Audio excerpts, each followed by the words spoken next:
We are dealing with chapter 13. We're in the Tabernacle of Testimony. And what did that tabernacle represent? Why was it so important? And those are the issues that we are looking at this evening. So we are going to start with the Boaz and Jachin pillars. What was the significance of those? So let's look at, I'm going to go ahead and start the slideshow. So let me go find it. Okay, so here we go. I'm going to wait until it comes up for you all, and then I will just dive right in. So these are the pages that we're doing. You'll notice I did have on here pages 653 to 656. I did not get to that this week. What I think I'm going to do our next class is we're going to talk about wine in 2 weeks from now, and we will also talk about the day of YHWH, which is what this class will lead up to, is that discussion. So the Tabernacle of Testimony. This is a structure of the measurements that are given for the temple. So the former tabernacle is later incorporated into Solomon's temple. And the pillars of Jachin, you will notice there are 18 cubits on top and 35 cubits on bottom. Remember that we saw the brazen sea outside of the tabernacle and temple, that it rested atop oxen, 3 sets of oxen going in 4 different directions, representing the diaspora. And it was this idea that on top of them, they had these cleansing waters of 3,000 baths that represented the number of years that Israel would be in diaspora before they were brought back to the land and the Promised Land covenant fulfilled. So this is specifically what we're going to be looking at tonight, are these pillars of Jachin and Boaz. Why would God give these instructions, and what did they represent? So this is another representation. You'll notice that there's chapters on top, there's another section, and then you have the actual pillar itself, followed by the foundation on the bottom. So what did these structures represent? Before we get into it, I would like to remind everyone that in chapter 4, we looked at some of the covenants of light that God established with people in Israel's history.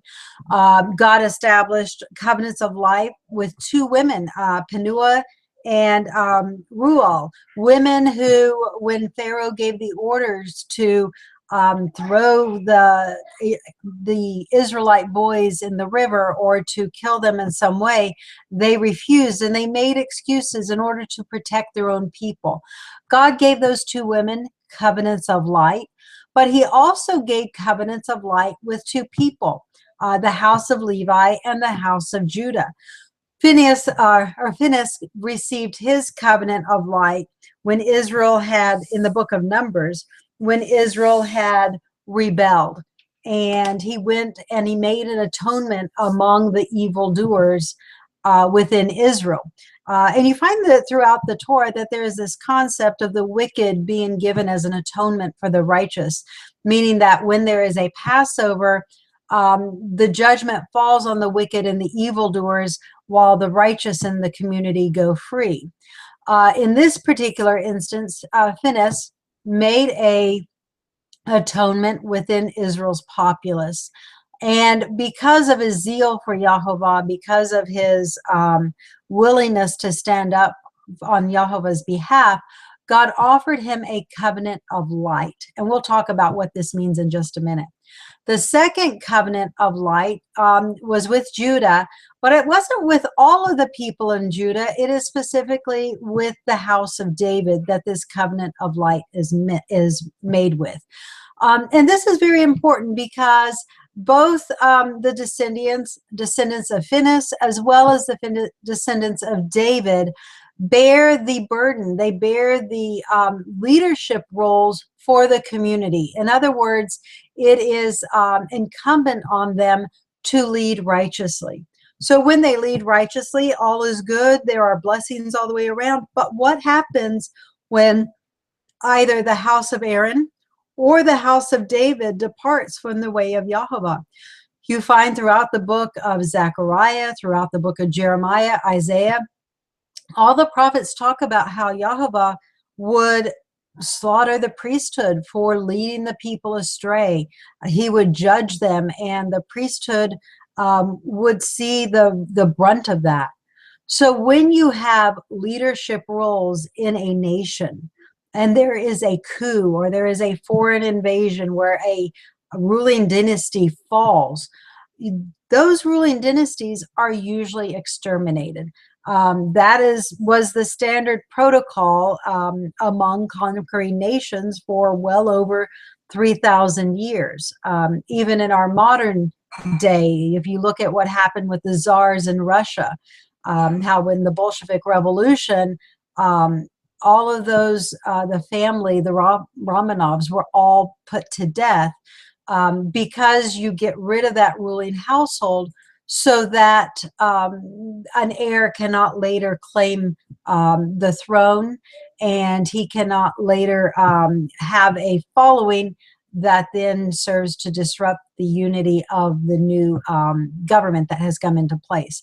So the covenants of life specifically promised, and this is in a biblical context, that Phineas as well as David would always have descendants that were capable of fulfilling the requirements of the priesthood or the monarchy.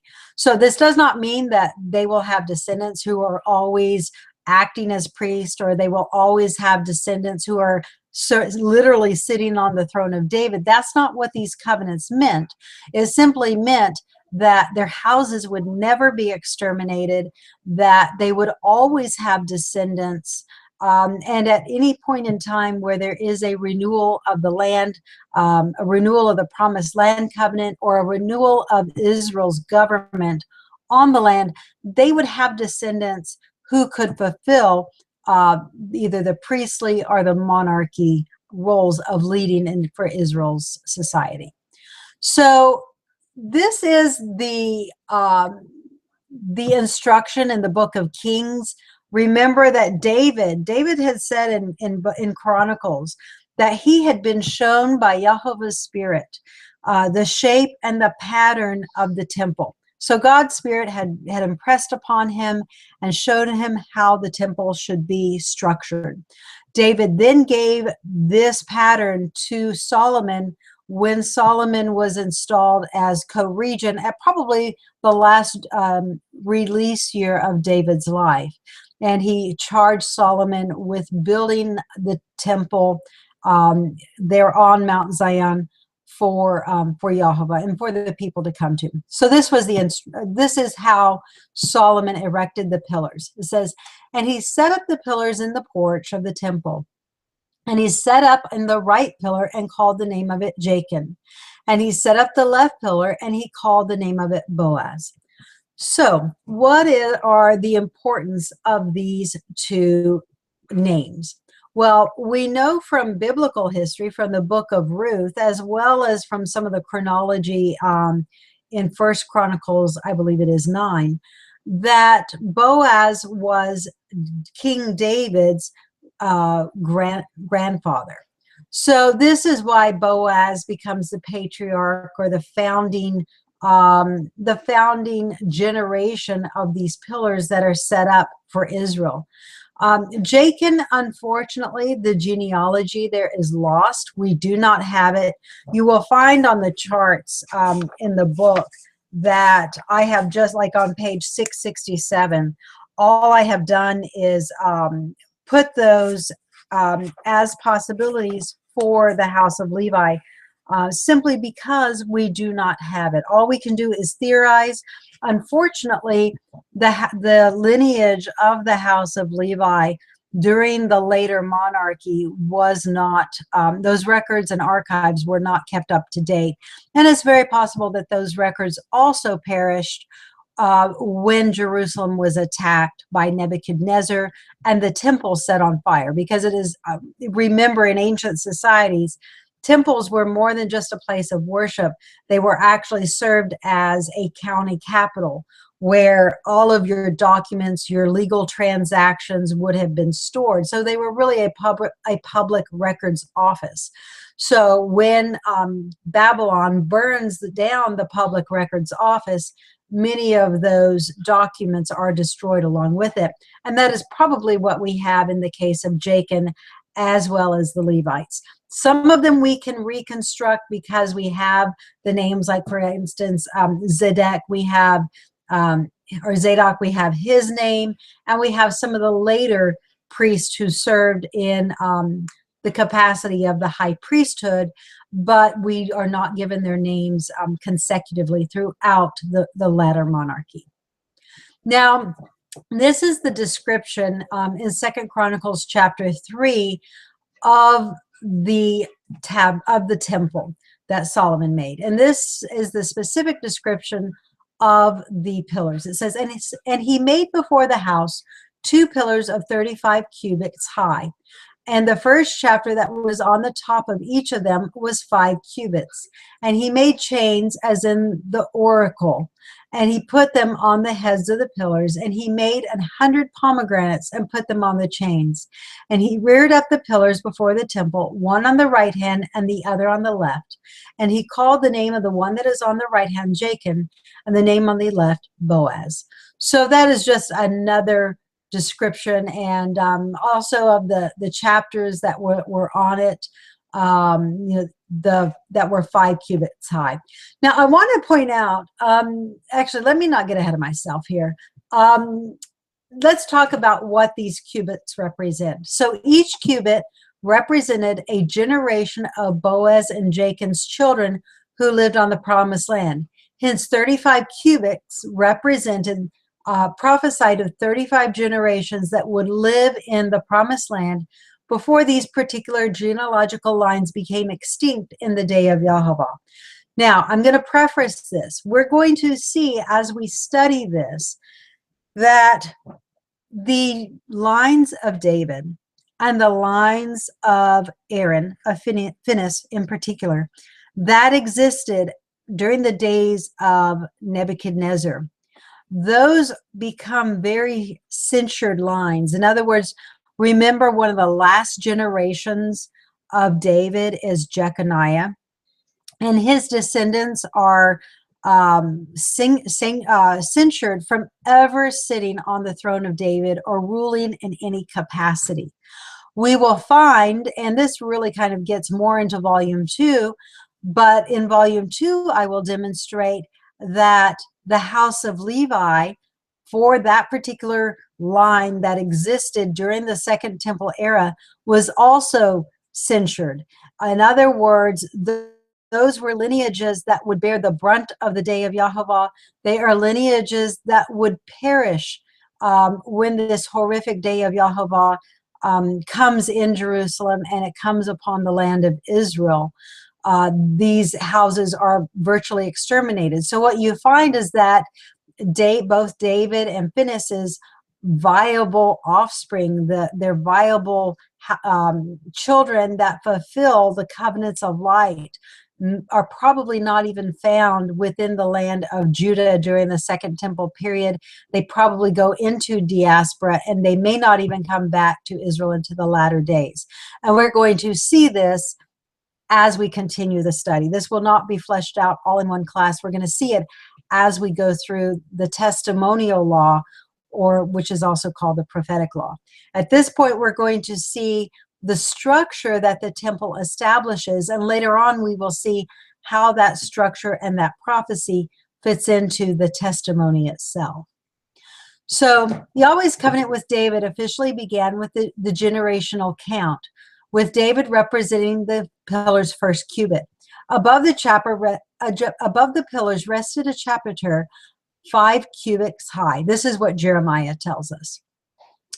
This represented the 5 main princes of Judah who had exited Egypt and were recorded to have lived before Yahweh established his covenant with David. That would have been Nashon, Shammah, Boaz, Obed, and Jesse. Now, let me make this point. There are generations of David's forefathers that are not recorded in the biblical record. And the reason for this is probably simply because during Israel's early years on the land, David was not a prominent house. The house of Nashon and the house of Salma. And as you go through that lineage, they just simply weren't a prominent house. They had distinction within their own clan, but nothing where the central government would take note or record their history. Hence, we have a very skeletal history of David's genealogy before Boaz. We're probably missing about 4 to 5 generations between Salma and Boaz.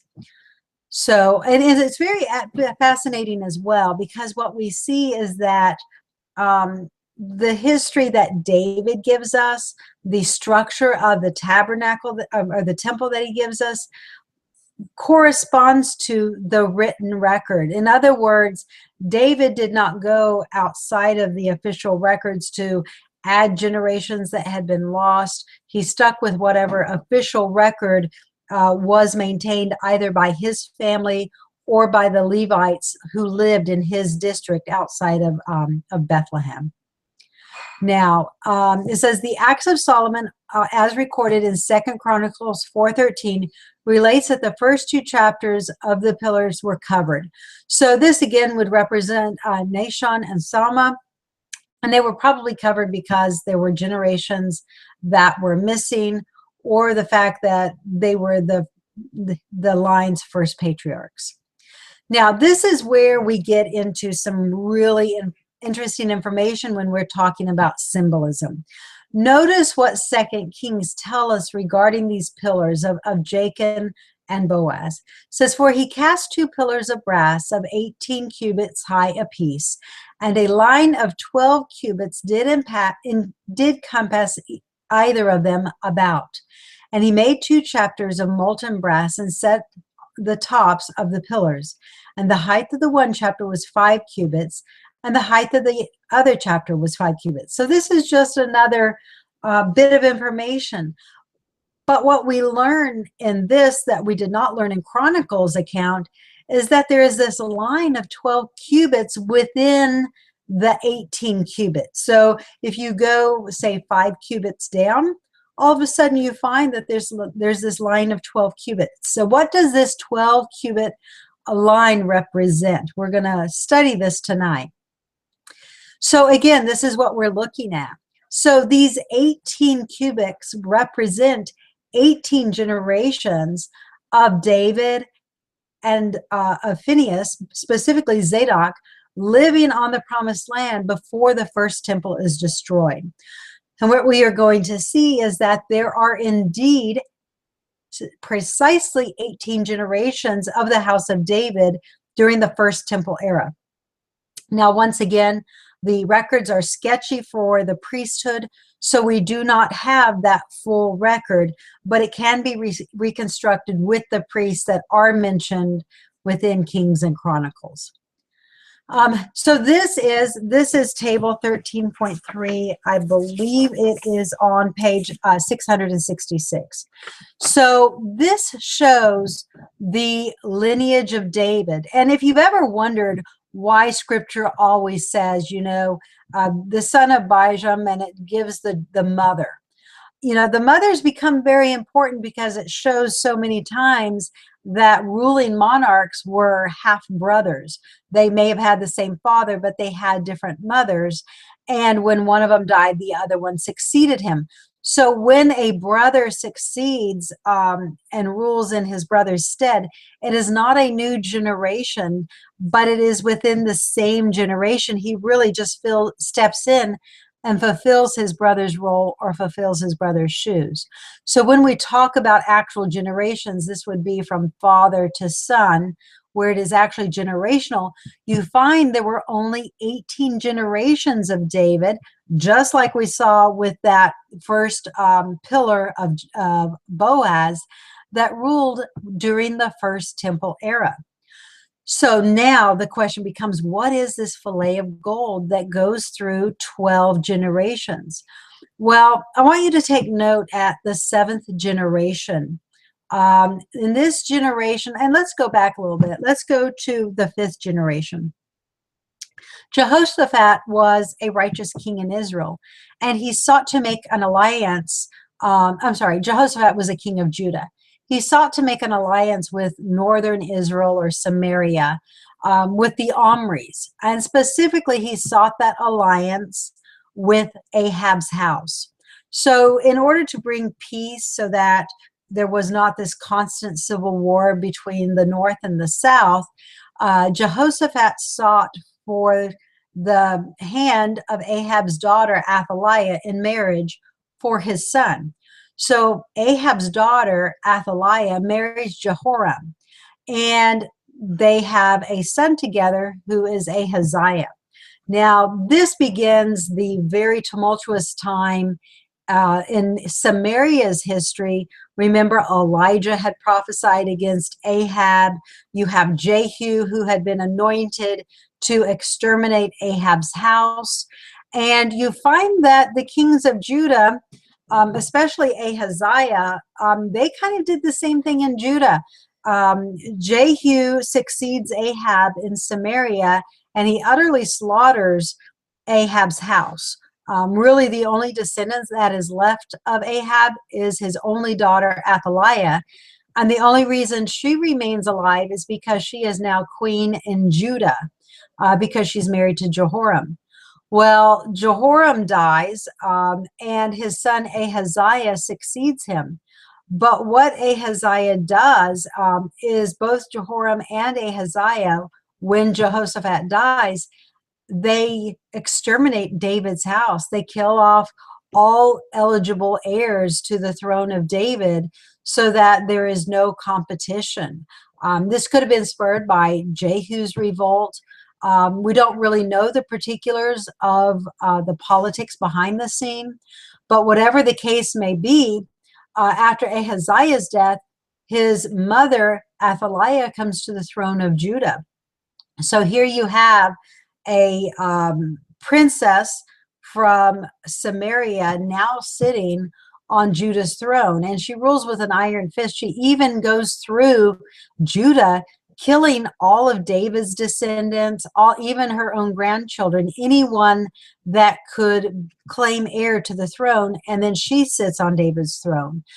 We know later that Zechariah hides Joash in the temple until he becomes about 7 years of age, and then they renew the covenant during a release year, and Athaliah is cast out and she is killed in the gate of the city. But notice this, with these generations, the seed of Ahab comes into this sure house of David right here in the 7th generation. And guess how many generations it remains? Let's count. So it comes here in Ahaziah. So the very first child is going to be the 7th generation. So we have 1, 2, 3, 4, 5, 6, 7, 8, 9, 10, 11, and Jeconiah makes 12 generations. So it is amazing with this fillet of gold that it is 12 generations. And let me just say that this fillet of gold, this 12 generations, enters into the house of Levi in the exact same generation as Ahaziah. Remember, Zechariah, the high priest, marries YHWH, Joash's sister, who was also Athaliah's daughter and the daughter of Jehoram. So in the same generation that this seed of Ahab enters into David's house, it also enters into the high priesthood. So even though the high priesthood is sketchy, we still have enough information to sketch it out and to flesh it out. And then I do go into more detail with this in this section of the book. So again, Jeremiah brings, at the destruction of the temple, Jeremiah does bring attention to this fillet of gold that was 12 cubits that encompassed it. And when I was doing my study, one of the things that I was struck was that if David, or rather if Jeremiah were to mention this, if he were to mention the size, the length, that it must have some significance for it to be worthy for Jeremiah to write it in his testimony. And as we're going to see, it has great significance. So this is the cover of Yahweh Exist. And what I want you guys to look at in this is, do you notice this fillet of gold that goes through what would have been 12 cubits of the temple pillar? So the cover of the book, just so you guys know, these two pillars do indeed represent Jachin and Boaz. So that's just a little more history of the book. So that way you understand that symbolism. All right, so the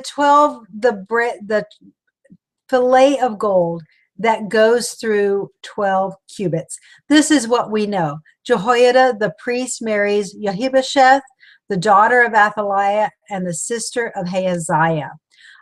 We also know, and this is interesting because in Uzziah's reign, you'll see that his throne name is Ahaziah. You'll notice that there's also a high priest whose name is also Azariah. So it's interesting where people in the same generation often have the same name. It is a phenomenon that persists to this very day. You also find that Hilkiah was a high priest, all the way down to Sarai, who is taken captive by Nebuchadnezzar. Now, as I mentioned, remember that Yeconiah or Jeconiah, whose aliases are Coniah or Jehoiakim, he has given a censored lineage by Jeremiah, who states that no man of his lineage will ever prosper sitting on the throne of David. We are going to find out that the same type of curse is also issued against certain sons of the house of Levi during the Second Temple period. We're going to see that in volume 2. I'm not going to get into that so much tonight, but I do want to mention that. So it's very interesting how parallel what God does with the house of David, he also does with the house of Levi. So this is from the book. I'm just going to go ahead and read it. The golden fillet represented 12 generations of Ahab's seed in the houses of both David and Levi. When a man dies without a male heir, the law considers a surviving daughter to be like unto a firstborn son. And remember, this was established when the daughters of Zeopold come before Moses and they ask, that should their father's name be put out of Israel? And Moses says, no, any surviving daughter will carry the name of a father's house until an heir can be secured. And then that first son that is secured from that marriage is then heir to not only to both houses, but he becomes a surrogate through which the lineage is continued and that house is continued. So Jehoshaphat was one of Judah's righteous kings. He sought an alliance with Israel through the marriage of his son Jehoram to Ahab's daughter Athaliah. As Ahab's only surviving offspring, Athaliah carried the name and the lineage of her father's house. Her son Azariah was the legal heir to both Ahab and David's thrones, simply because Jehu had slain all the other male heirs.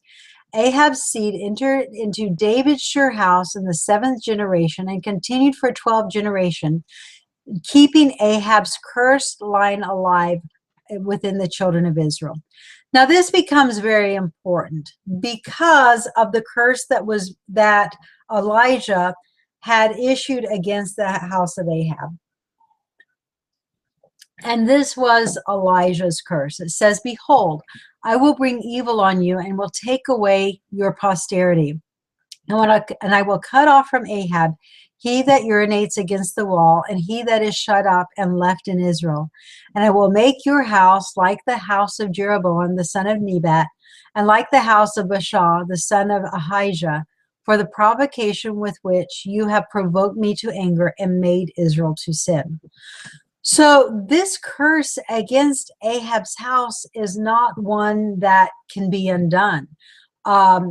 Yes, Jehu fulfilled this by killing all of Ahab's male heirs. But then Athaliah becomes that surrogate, so that then the male heir within the house of David still continues to transmit this curse on through David's seed. And it's very interesting how many times within Kings and Chronicles it is reiterated that God, even though David's sons sin, that God will not destroy Judah for his servant's sake, because he promised to always give him a light to his children. And this light that is promised is the presence of physical descendants within David's house. So even though you have the cursed house of Ahab that enters into the sure house of David, God, in God's mercy, he is not going to destroy David's house until he has met the limits of God's mercy. So what are the limits in God's mercy? Well, we find in Exodus 35, verses 4 through 6, that Yahweh, when he passes before Moses at Mount Sinai, that he proclaims his character and he proclaims the limits of his mercy. And he says that he forgives thousands of those that love him and keep his commandments. So we know that forgiveness is free and freely access to all. But he says that he will not clear the guilty, and he will render judgment. He will render the sins of the fathers unto the third and fourth generations of those that hate him. So what you find so many times is that Yahweh waits until 3 or 4 consecutive generations have rebelled against him before judgment is met. That actually happened with the house of Jehu. There were 3 generations before it met with destruction. You find that the second Jeroboam, the same thing happened. There were 3 generations before destruction. God even makes that same promise to Nebuchadnezzar. And we find that there were 3 generations before there was destruction on the house. And as we will see, God does the exact same thing with David's house. David's house is unique because they would go maybe 2 generations into rebellion, and then you'd have a monarch who would repent and return to Yahweh. So then you might have 2 or 3 righteous kings, and then a wicked king, and then a righteous king, and a wicked king. So it took them the full 18 generations until you had 4 generations that rebelled against Yahweh, where you had Jehoiakim and Zedekiah and Jeconiah.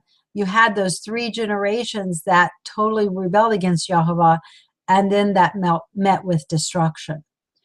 So now this is a this text is a text within Micah, and it is a prophecy against basically the house of Ahab. But what's unique about this prophecy is that this prophecy against the house of Ahab is issued 150 years after Ahab and his house have been destroyed. So why prophesy against Ahab, who was king of Israel at one time, but he was killed and his house was killed? Why prophesy against Ahab's house if it doesn't still exist in some way? So this is what I term Micah's prophecy against the temple pillars, symbolic hollow fillet. And I do want to draw attention to the point that the fillet of gold that encompassed the temple, both Jeremiah and 2 Kings draw attention to the fact that this fillet was hollow. There was no substance to it, nothing that was lasting.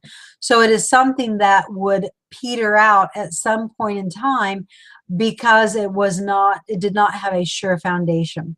So this is Micah's prophecy. Woe to them that devise iniquity and work evil upon their beds. When the morning is light, they practice it because it is in their power of their hand. Now, specifically what Micah is referring to here is, remember, Ahab had wanted the field of I believe it was Naboth's vineyard. He wanted that field, and Naboth refused it to him. So what did Ahab do? He went and he sulked. He wouldn't eat. He wouldn't drink. He threw a temper tantrum on his bed because Naboth would not give him his field, and Ahab wanted it for an herb garden so he could have the finest delicacies to eat in the king's palace. So Jezebel comes and she sees her husband distraught and upset.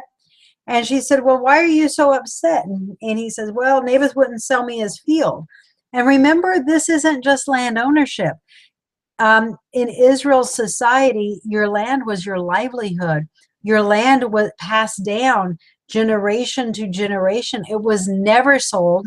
And if you look at Leviticus 25, YHWH forbade the land from being sold because it went to your children and their children, and it provided an estate, an income producing estate, which sustained the family with a very high rate of income. So Naboth would not have given this to Ahab. Not only was it forbidden under Israel's constitution, it would have meant the starvation of his children and their descendants for generations to come. So what does Jezebel do? She takes and she begins to write letters in Ahab's name, and she sends it to all the local leaders of the community, and she accuses Naboth of blasphemy against YHWH. And she hires witnesses to give a false testimony. Naboth is convicted. He is killed. His children are killed. And then after the deed is done, Jezebel tells Ahab, go take possession of your field, which Ahab does. So this next portion is a direct reference to what Ahab and Jezebel did. And this is what it says. It says, and they covet fields and they take them by violence, and houses and they take them away.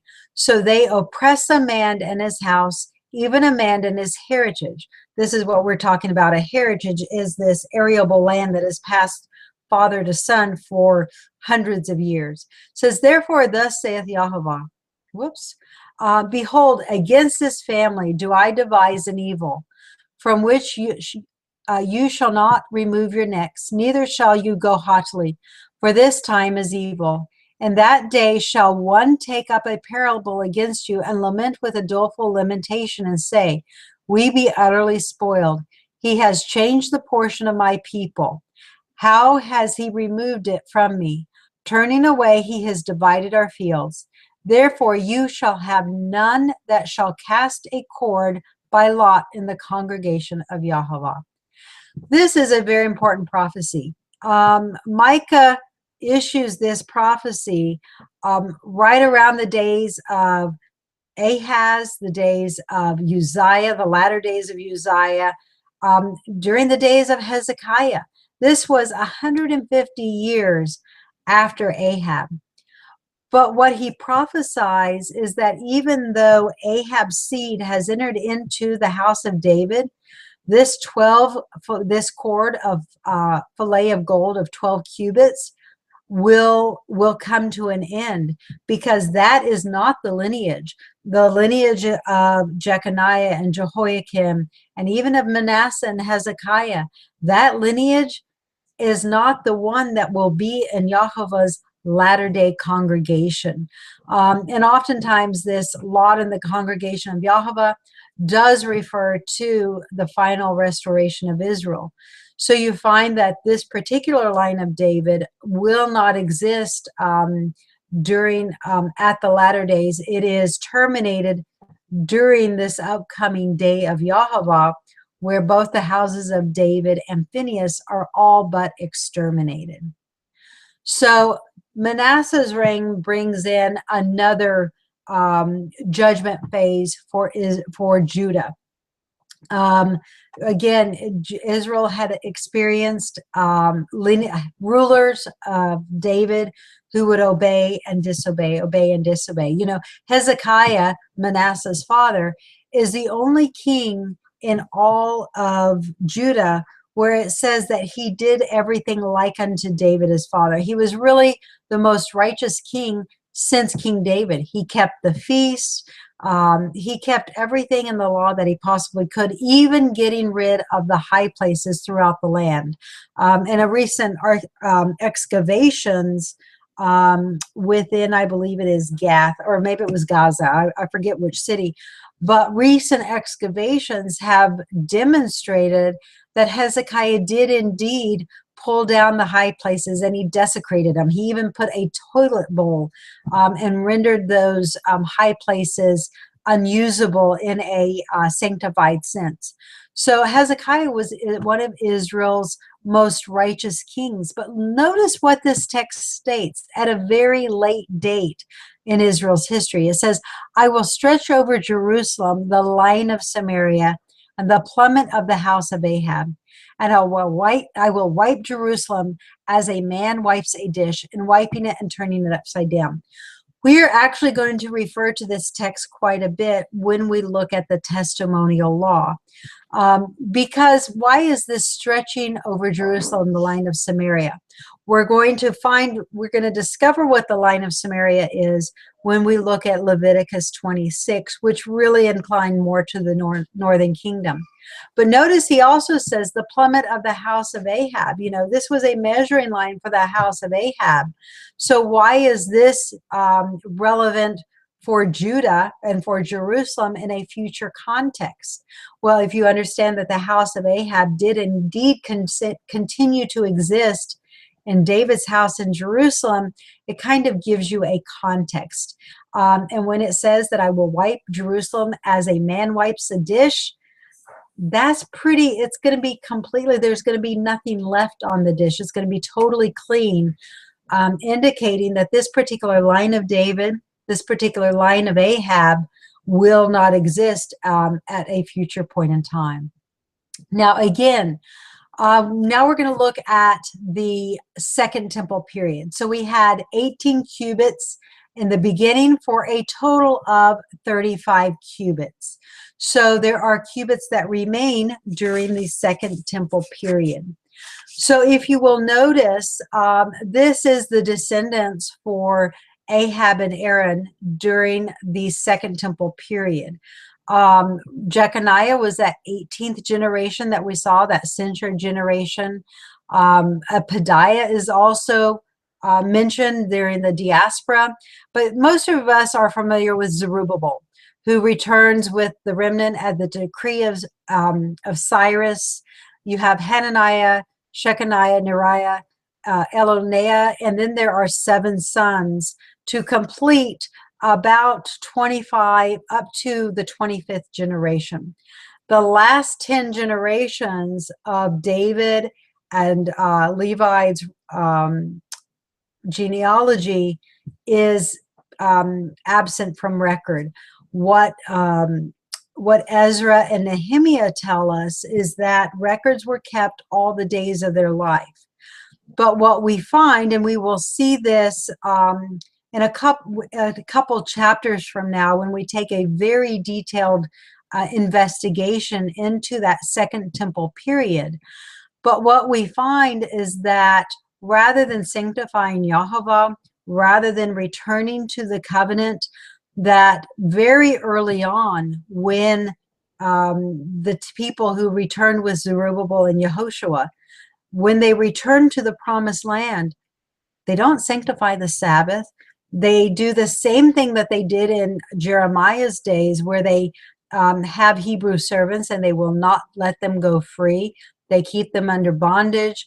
In fact, you find that within 70 years, that Second Temple era, the people who lived there committed all the same sins that their forefathers had when Nebuchadnezzar destroyed the temple. So this becomes very crucial to our understanding, because you find in both Judaism as well as Christianity, they really just chalk up this Second Temple era as though God had all these promises that were supposed to be received during the Second Temple period, and for some strange unknown reason, they just never happened. Well, I am going to propose that the reason they never happened is that Yahovah had planned, and he had foretold of a very different future, of a very different history that would occur during the Second Temple period, and one that has direct consequences for both Judaism and Christian interpretations of the Old Testament, the Tanakh, as well as that interim second intermediate period. So we're going to come back to this a few chapters from now, and we will, as we get into chapters 17 and 18, we're going to take a very detailed look at what exactly happened within the Second Temple period and why it matters. So when these 35 generations right here, this 35 generation expires, we find that that is when the day of YHWH begins. And I would also encourage you to look at page 428. That was in chapter 9. Look at that, because that is another lineage of Aaron, of the sons of Aaron. And that brings us all the way down to about 440 BCE. After 440 BCE, we really have no history of anything that occurs on the Promised Land until we come to the book of Maccabees, and then we have history that picks up once again. So if we take 10 generations, these are our 10 missing generations from the 25th to the 35th generations, and we just use 30 years per generation, this equals about 300 years, give or take, say 20 years on either side. So what we learn from this is right around 140 BCE, the day of YHWH would begin. Now, this is something that a concept I'm introducing.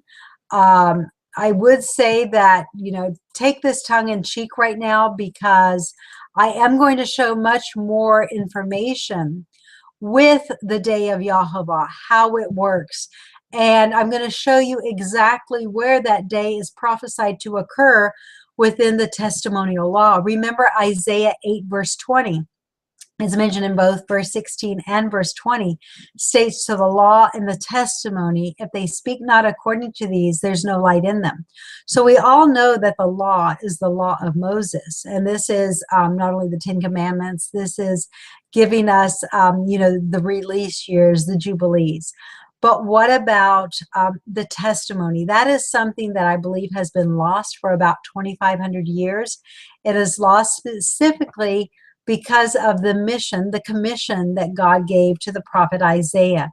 So over the next few weeks, we are going to be going over this. We're going to be fleshing it out, and we're going to be looking at this in detail.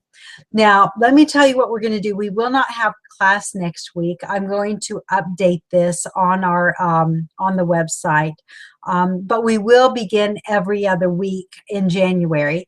And the reason I'm beginning every other week is that it gives me more time to work and complete volume 2.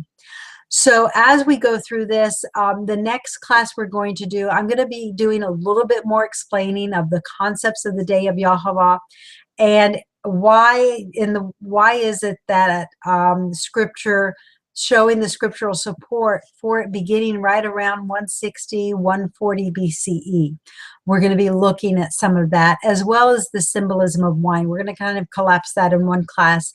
And then from there, we are going to delve into the testimony of Leviticus 23. We're going to look at that. We're going to also look at a lot of other prophecies that are scattered throughout the Tanakh, and we're going to see how those totally correspond and parallel with what the testimony states. So what this will help enable you to do is, when somebody comes to you and they say, well, God has shown me this, or my pastor says this, or my church organization says something else, you are going to be able to take that prophecy and you are going to be able to compare it with an outline, a chronological outline that God gave to Moses at Mount Sinai for human history, or rather at least for the history of Israel. And you're going to be able to use that table as a comparison for prophecy that any future person or prophet would bring to the table to see if it's credible. So those are the ideas that we're dealt with tonight. Any comments or questions? Thanks, Jeff. I appreciate the kudos. And I hope you guys have a fantastic weekend. I believe Ross is doing a little live presentation in the morning. I do not believe it will be a full class. And I'm sure we'll hear more about his journeys. I think I saw that he will be broadcasting from Jerusalem, from the old city. So that will be either through United Israel World Union on YouTube, or it will be through Ross Nichols' Facebook page. So anyways, I don't see any questions. If you do come across questions, feel free to message me on Facebook, or even on YouTube. You can do that as well. Thank you very much, Martha. I really appreciate that. And it's so great to have you with us. I'm so glad you're joining us and are finding these classes beneficial. So again, I will be updating the chart that I have on the Yahweh Exists page as far as when we are going to be meeting. And we will be meeting in 2 weeks. And I hope you guys have a great Hanukkah, Christmas, whatever it is that you celebrate, and a happy new year. We will see, actually, you know what? I will see you guys in 2017. So have a great new year. Shabbat Shalom.